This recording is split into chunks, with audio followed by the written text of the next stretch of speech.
So you both met kind of through your children at that point. Right. Yes.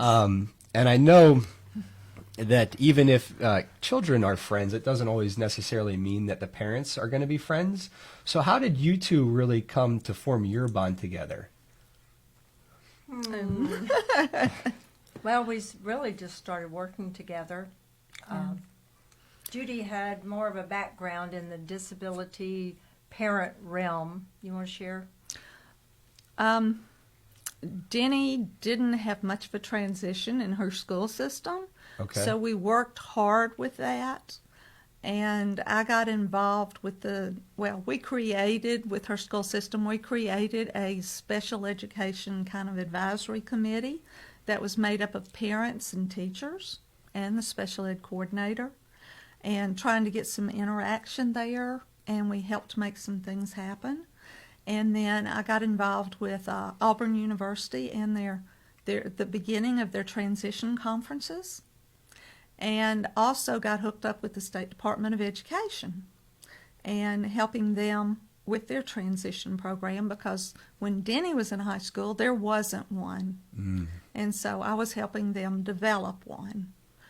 And then Denny was scheduled to have surgery for her seizures in September of 1996.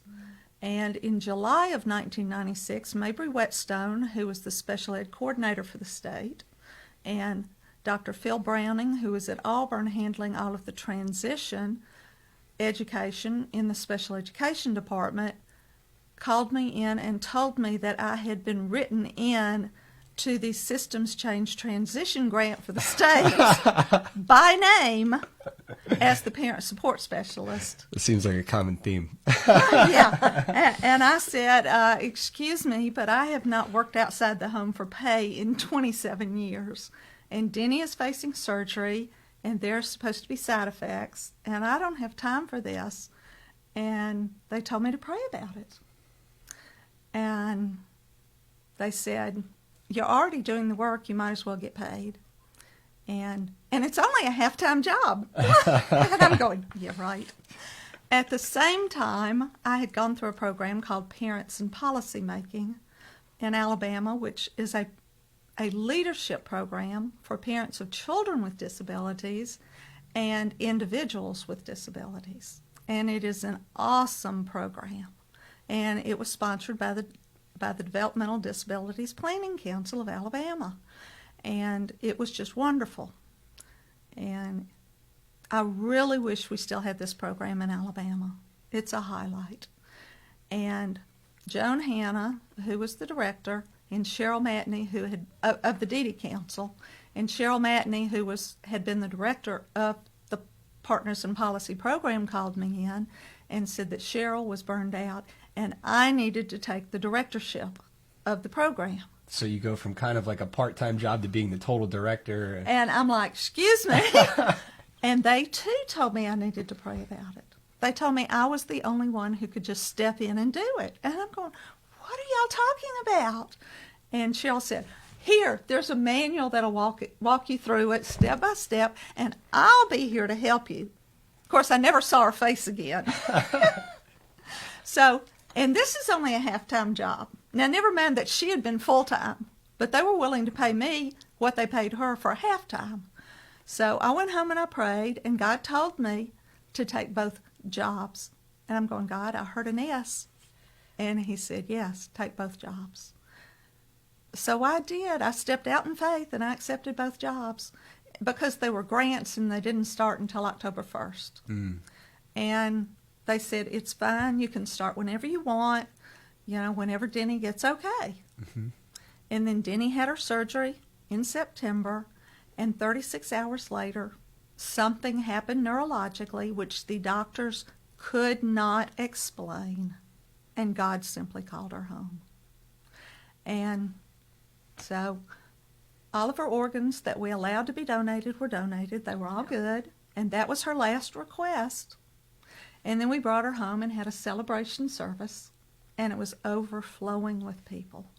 They couldn't even get into the sanctuary. That's amazing. And it was truly incredible. And then I went to work. And that year with Partners, I was allowed to bring in anybody I wanted from out of state. I could select people from anywhere. And I brought in the best of the best. And then I brought in the best of the state to counter. So the participants got to see the best of the state and then the true best and make the comparisons of what was what. And a lot of this work focused on the transition from the education. Well, some of it did. You had to deal with early intervention and everything in between. Oh, really? With partners. So all the way through the education Yes. system, really? Yes, and partners, yes.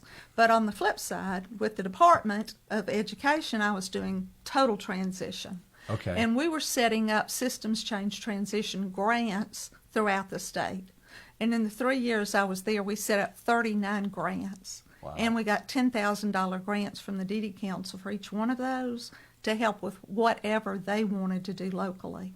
And with every grant, we helped everybody there. We had a team that would go, and we had a special ed teacher, we had a technical ed teacher.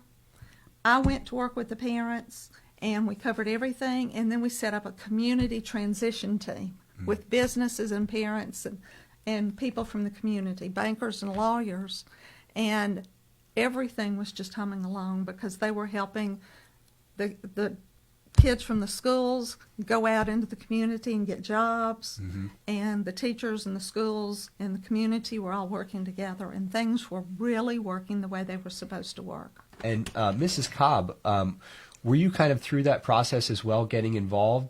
Well, No. Denny was a little bit older than Amanda, so they were a little bit farther along. Okay. Age-wise and in the process in general. So our family was very fortunate in that the school system had been very good to us and good to Amanda. So we had basically good experiences with the system, but I was just I just knew nothing. She was the expert that So had it was worked like, so long. Mrs. Barclay, I have a question. Yes. And then- Well, she had just worked with so many different people and situations, and by the time we got to know each other, she was the knowledge, and I was just, out there hoping for more information, and so she was kind of leading me along as we got started. So you were kind of leading the path, and then Mrs. Cobb was like, "Hey, I'm going to need a lot of this. I have a lot of those questions that you're going through right now."